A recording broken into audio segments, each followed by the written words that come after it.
What's up everyone? It's Wolfgang back with another Darkfish review, and today I've got for you something I've been waiting on for quite some time, have been excited to get a hold of, and that is the VCToys 112 collectible series Death Knight Batman. We're about to jump into it, guys.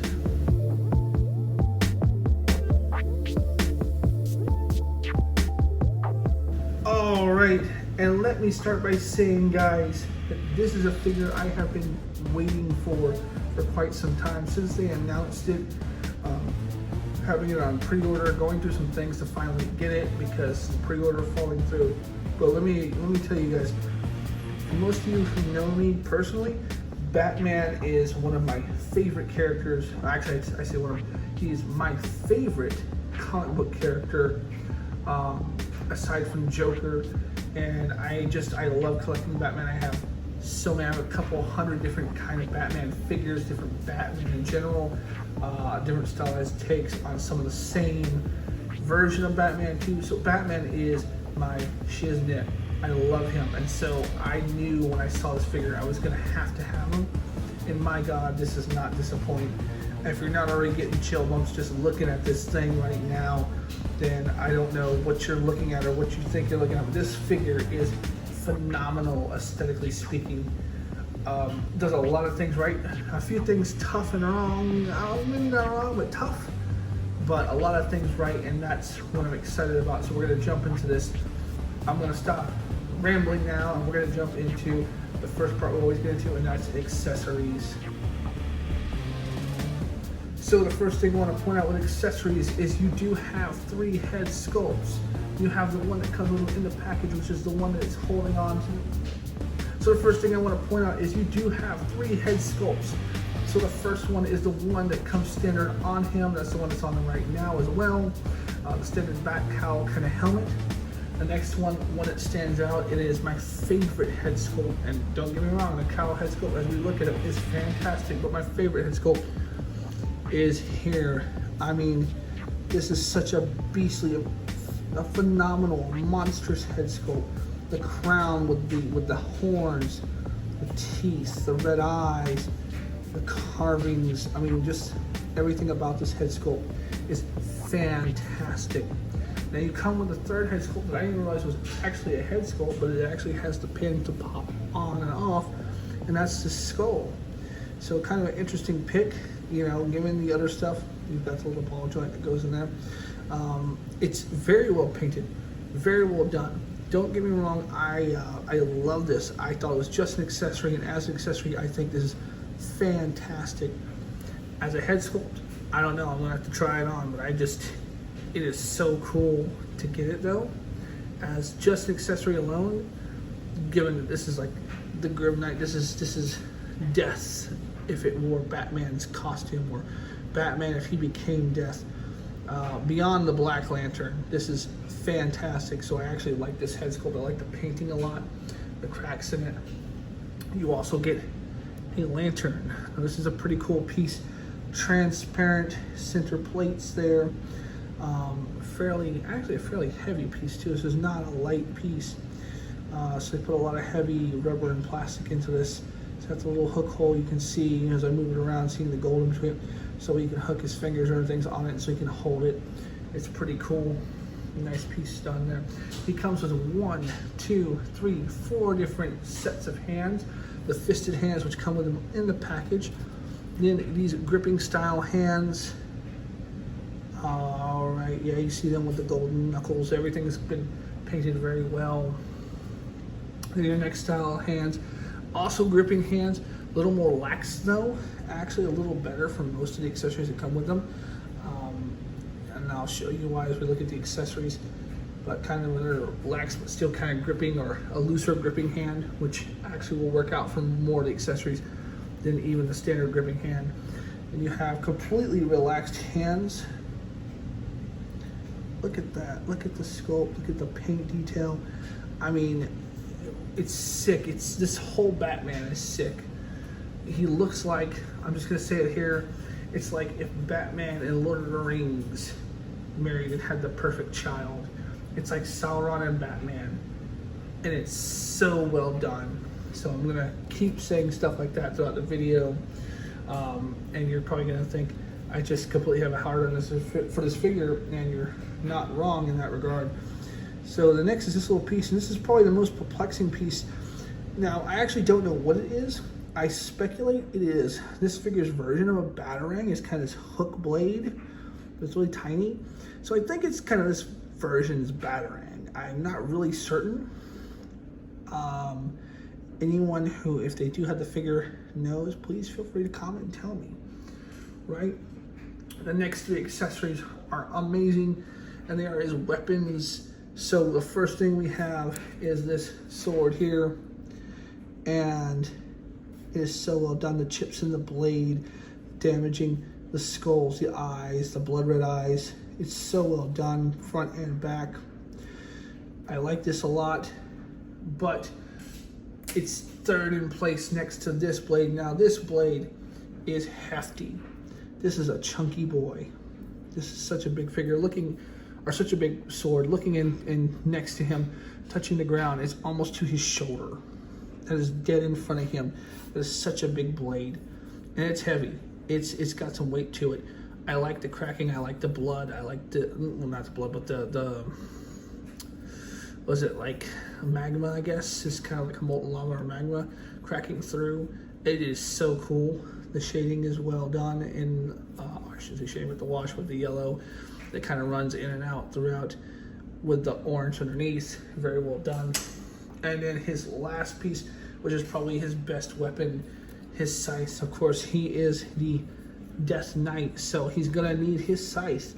And this, I've had a few different figures come with a scythe, a couple of scarecrows, and then you've had McFarlane's Batman that comes with a scythe, and I do not like those as much as I like this one. This is probably the best put together scythe for Batman. It looks fantastic. It's so cool. It goes with the aesthetic. It's everything that I want if you're gonna give Death a scythe, Batman a scythe, this version. You know what I'm saying? This is sick. Now we're gonna get into the things that are on the figure itself. So you've got a few different things, such as the cape, of course. But on top of that, what's holding it in place partially is these shoulder these shoulder pads, which are magnetized, as you see, and they are labeled right and left, or L and R, right? So they're actually magnetized because the shoulders have magnets on them exposed. The actual cape itself, even with this, just this itself, tell me that doesn't look sick. Just that by itself looks amazing. But you've got the little ports in the top where the horns, the ears can fit through. You can take that off, pull it back. Just be careful. The actual top part, the hood itself, is wired, so it's got a little wire running to the front, so you can get some movement out of it. Now, the way this fits on, it doesn't just sit on him. There are actual pegs that come stitched to and attached. The front of the cape is wired. The hood is wired. No more wiring in the back, but it's got these pegs that you peg top down just underneath the breastplates, if you can see that. Yeah, that peg there on both sides, and that holds it in place. And they were a little tough to get in at first, but there's the cape. And here's, bumping that, the body without it. Now, there is some things to talk about, both good and bad, and we're gonna look at that next. So that's all the accessories to start, I should say. So next we're gonna look at aesthetic, right? All right, and we're back with aesthetic. All right, so now we're gonna go ahead and look at aesthetic, and I will tell you that this figure, in a lot of different poses and a lot of different ways, looks amazing. So have you note, obviously, as I'm pointing it out here, that you can see the pieces on the shoulders, the magnets, where the plates for the shoulders sit. The reason I'm showing you this is that way you can see them exposed, so we can also see kind of the articulation joint in there, which we'll get to more in articulation. But I wanted you to see kind of the amount of detail they still put underneath, even though they didn't have to, because they're gonna have to have it covered to keep the plates covered. it's still a lot of detail work underneath, which I like. But let's get these plates on. So and these are strong magnets. Like, look at that, I'm hoisting that with the magnets there. So putting those on, let's look at the aesthetic. And the aesthetic of the figure is fantastic. I mean, you cover those magnets and look at this. He is beautiful. It's plated in all the interesting, it's so interestingly plated, I should say. Plated in all the most interesting ways is what I was gonna say. I mean, he's got coverage everywhere. The joints look a little more natural than in most of their figures. I mean, you've got some, you're not gonna be able to avoid it as joints. And it's not a cloth cover like a Mezco. But I mean, so well done. A lot of things look like they fit where they should. You got a few things obviously that stand out, like the wrist joints. You know, a little bit of gappage in here, but otherwise, I mean, the aesthetic of the figure, look at that. Look at that head sculpt. It's a plated mask mouth. I mean, look at this. Even the back. You've got a magnet here, which we're gonna go over in a minute, but otherwise, still fantastic. I mean, so even the boots with the gold, and underneath you've got treads underneath, you've got peg holes, of course. Very, very well done. I'm very happy. Very, very happy with the aesthetic, the way the red and the white on his eyes and the gold shines through in the black. You've got this grayish color on the rib cage. You have the pecs are kind of the graphite black. You have the lats and rib cage here. It's kind of a little bit grayish. And then back to the graphite color and the gold. And you've got that gray that kind of spans between the different areas. So it doesn't just feel like it's in one spot. It feels more natural throughout the armor, which is very nicely done. I'm very happy with that. So aesthetically speaking, this figure is amazing. I really think they knocked him out of the park with the aesthetics. I think this being an original concept, this is not based off of anything, so they were able to go nuts and do what they wanted with him.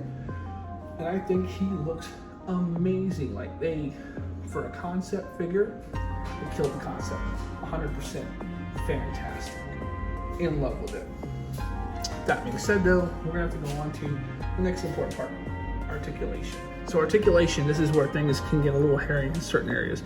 The parts where some of the things come a little different or difficult. So I will say he's a double ball peg head. He's got that little, or I should say a dumbbell head. Got the double pegs, so he can look up that far. He can look down very far as well. And this is with both heads. Both heads have the same articulation range. Of course, he's kind of got a tilt there. Very, very good tilt. I like that a lot. Here as well. Obviously, he can turn fairly well. So yeah, plenty of movement. Very well done. Shoulders are a little bit hindered by the magnet plates here, so you're really only gonna get that far. Excuse me. So you're really gonna get that far, right? And of course, bringing it down, you've got, because it's magnetized, you can bring it all the way around if you want. Your biceps are in there. You've got your bicep turn, right? Kind of can get a little hairy, but you just put the magnet back in place and it's good to go. Double jointed elbows, meet past 90, you're very well done. Something I like, and it's because of the way the gauntlets are set, it actually doesn't feel too bad. Somebody who personally works at Renaissance has to wear gauntlets and works with guys who wears night style gauntlets. This doesn't look too bad or too far off from kind of how the elbow joint looks with this jetting out. So it's not that bad, all things considering. Wrists are a little bit ugly, but that is what it is. It's on the regular pin hinge, kind of what you see with SH and with Mezco, pretty normal. So your torso, upper torso, moves fairly good. It's got a good crunch forward, a good crunch, or decent crunch back, side to side, not bad. You've got your crunch in here, of course, which also, so you combine them, you've got a really good crunch there, really good crunch back, kind of your side to side, not bad, can move, right, rotate pretty good, turns fairly easily, all things considering, right, legs, get a pretty good kick forward. I mean, that's pretty good, not a lot backwards. Of course, you're getting blocked by this butt here. You've got upper thigh cut, which is not bad all things considering. You've got a double jointed knee. Now the double jointed knee is a little uglier than the elbow joint, but not bad. I can live with it. You got the ankle, which is kind of hindered because of the way the armor's cut here. So you can't really get a lot forward or a lot back, but you can get enough to kind of get stances and positions and hold as you need. They're not super loose, they just don't have as much range. So you're just having to play with it and kind of get them, boom, standing like you want, right? All right, so yeah, as far as articulation goes, I think he's a super sweet figure. I think he's got perfect enough range for the most part. There's a few things obviously that I would like to change, but I think overall, the majority of it hits, not misses. So, that being said, we are gonna go ahead and talk about a few other finer points of the figure. All right, so a few other finer points of the figure would be just how sharp everything is. I have to give a disclaimer warning, and I probably should have done it earlier in the video, but I'm gonna go ahead and take care of it now.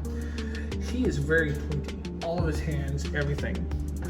It is tough if you don't heat the figure up at first to change heads, because the ball peg will want to come out of the neck and go with each head. And the hands, it's very tough to peg them in and out. You get them used to, get them worn in a little, and then they will change.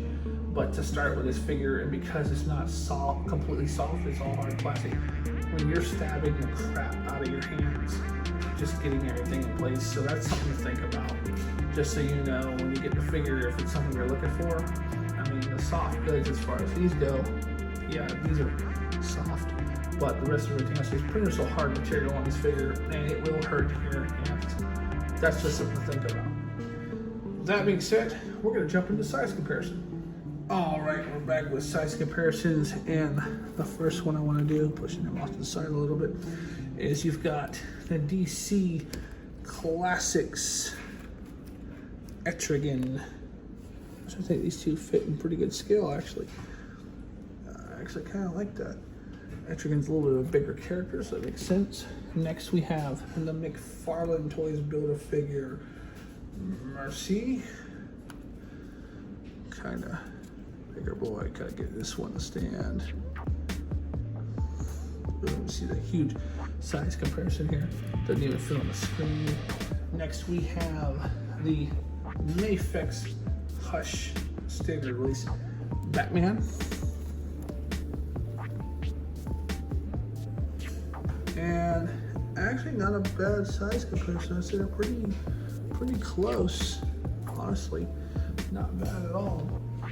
Also, I have my custom Mezco Raz Al Ghul built off the Golden Skull body, and I like this size comparison. They're not actually bad here either. Pretty good, pretty well done. Next, I have the Storm Collectibles Injustice Wave Ares God of War.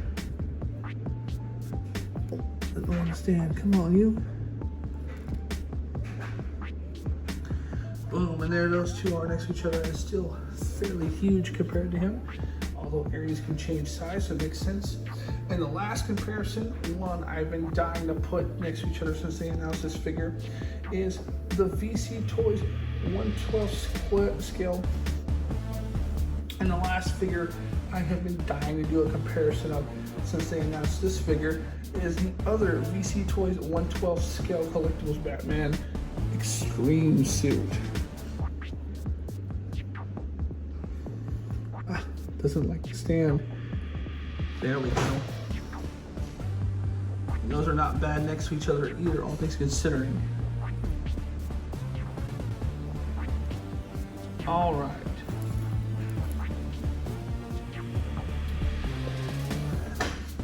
Final thoughts. This figure is fantastic. I am very happy with him. I think they did such a phenomenal job overall. The look, the sculpt, even the amount of accessories this figure comes with, amazing. This is not a figure to scoff at. This is something that if you're a hardcore Batman collector, or if you like unique figures other little characters, style editions of different characters. This is a figure you're gonna want in your collection. All that being said, I'm gonna wrap it up, guys. This has been Dorkfish Wolfgang, and I thank you so much. Please like, please share, please subscribe, and can't wait to catch you in the next video. Till then, later, guys.